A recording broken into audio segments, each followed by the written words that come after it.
Hey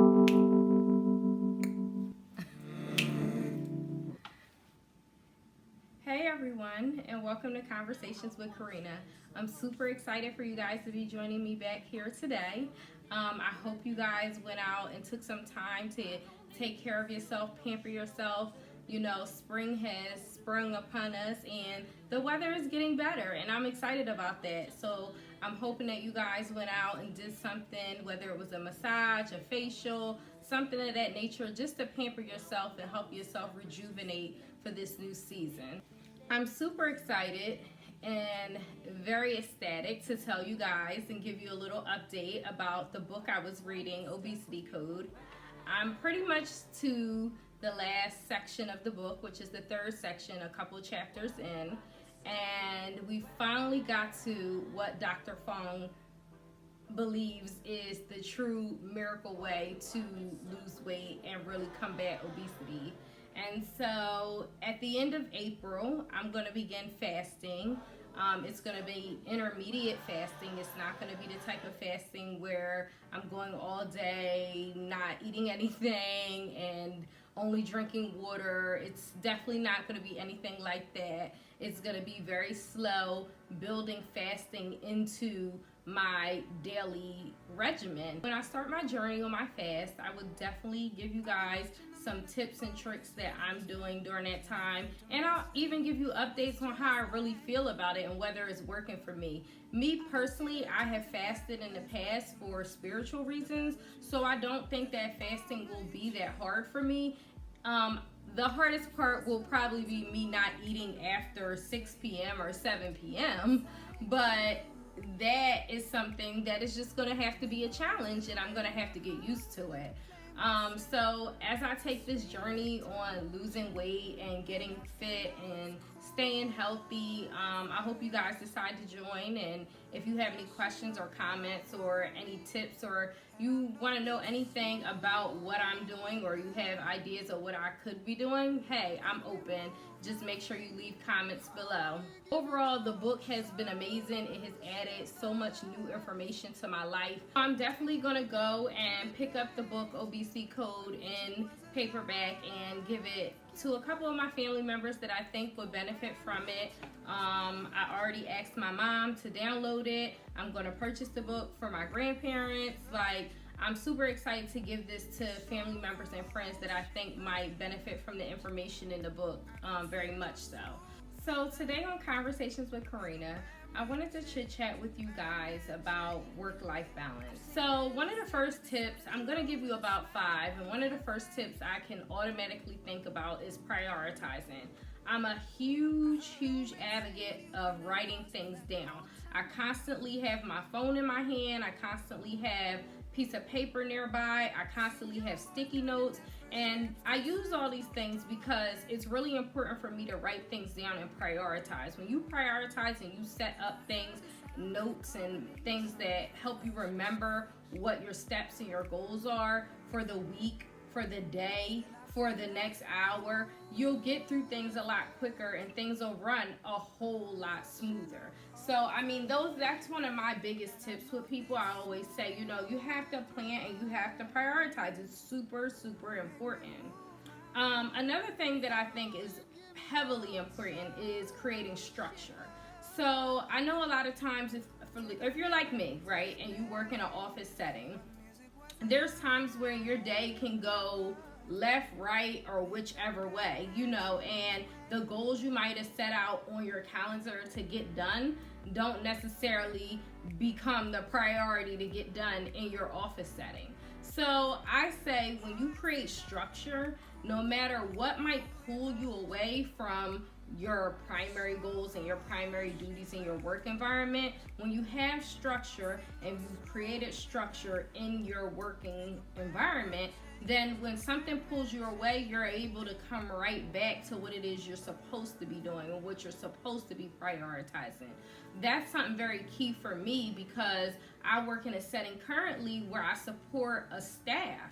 And so there's always going to be a need where someone else is going to need me. And I work in an environment where I have students coming in and out. So it's always very important to me to make sure that the structure of my day and the things that I need to get done are still things that I come back to when I'm distracted and pulled away from them. You know, no day is going to be perfect, but if you prioritize and create structure, these things won't seem so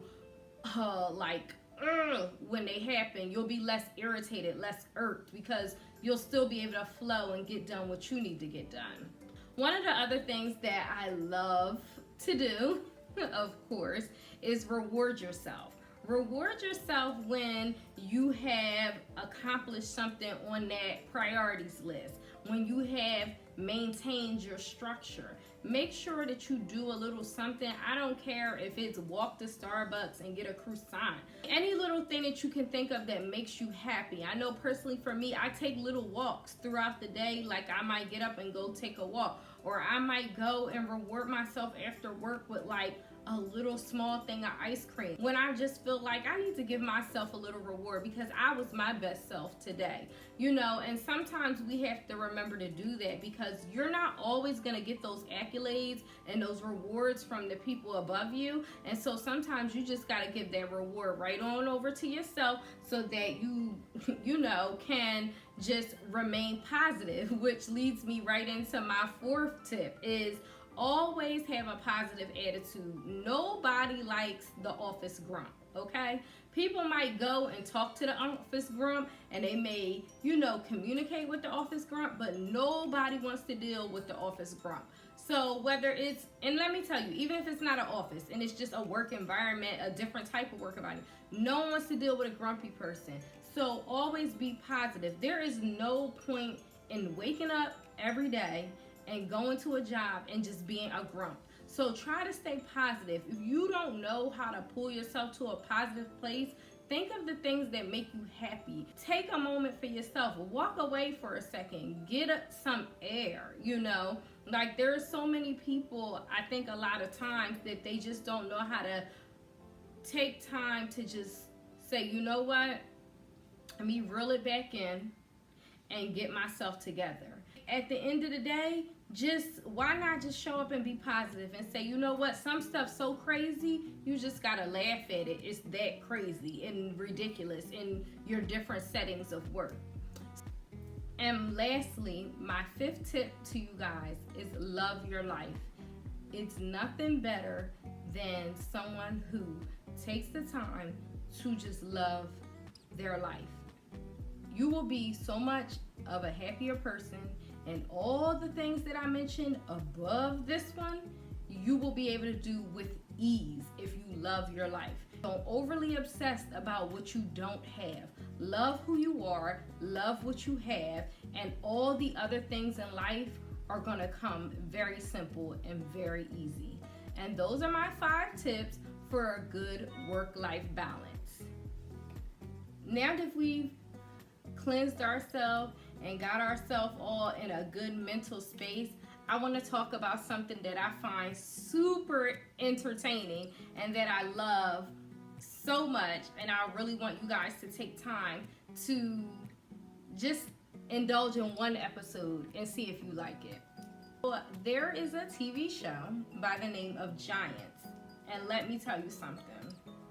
So let's start with the fact of where this TV show came about. So Issa Rae, who we all probably know currently from Insecure, has always been pretty much a YouTuber, and she started a show called Awkward Black Girl, which basically piloted into Insecure. And she also has a production company where she supports other writers and puts their thoughts and their shows and ideas on her platform. So there's a show by the name of Giants, and Giants is the millennial show that I've been waiting for. The reason why I absolutely love Giants is because these are people who are our age. These are people who are dealing with issues that we deal with. This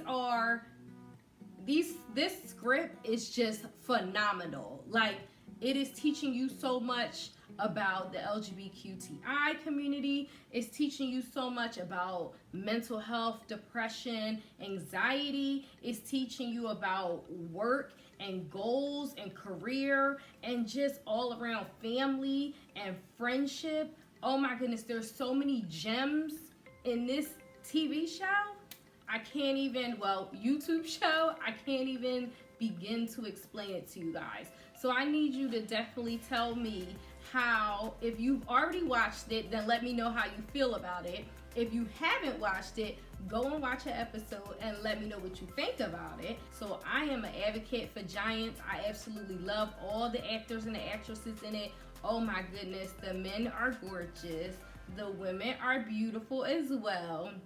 And it's just an all-around great show. So I'm gonna need for you guys this week, because they're gonna drop, they're in their second season, but you only have to watch about 8 episodes of the first season. I think they have 8 episodes, 8 or 10 episodes in the first season to get caught up in the second season. Check it out, take time to watch it. It's something really worth your time. If you need to see a show that resembles who you are as a millennial right now, this is the show to definitely watch. It's awesome, and kudos to the writers. They are amazing. And that's it with Conversations with Karina. So make sure you like and subscribe to this video. I love you guys dearly, and I'll talk to everyone next time.